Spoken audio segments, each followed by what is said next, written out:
can't tell you what it really is. I can only tell you what it feels like. What it feels like for the same people who shouted Hosanna in the highest last week Sunday to be the same people who shouted crucify him that same week's Friday. But this time around, they were casting stones, not garments anymore.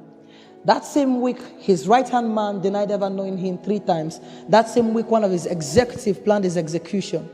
So our Father who came from heaven, what kind of kids claims to love his father, kisses his dad with so much bitterness and turns his back on him? Makes sense to me how Judas betrayed Jesus with a kiss. That's how backstabbing works. This helpless word challenged help to help himself if he could. But he is the I am. Yes, he is the greatest example of generosity this world of greed has ever seen or will ever see. So we were doomed to die for eternity.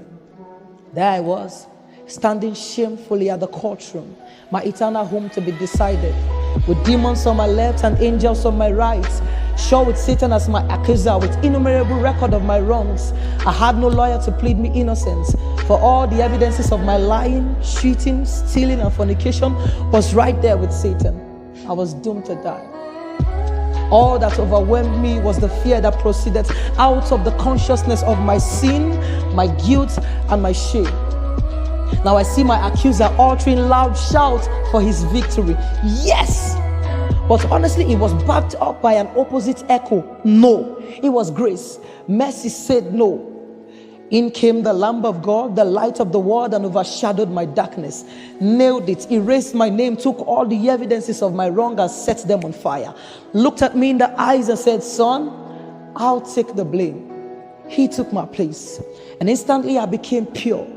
But suddenly, the Lamb of God, the light of the world, has now become dark and filthy. Wait a minute. I did that to him.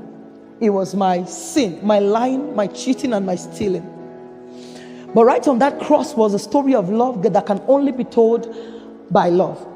It was a war that can only be won by love and not by guns. And every drop of his blood told the story of that love. It was more than a boyfriend, girlfriend, mother, father, brother, or sister could ever give. He suffered for 3 days what I was to pay for eternity.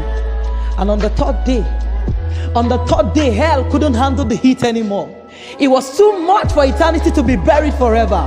He mocked the grave, made a public show of sin and death and the grave for my sake. Mocked the grave by dancing on it and leaving it empty.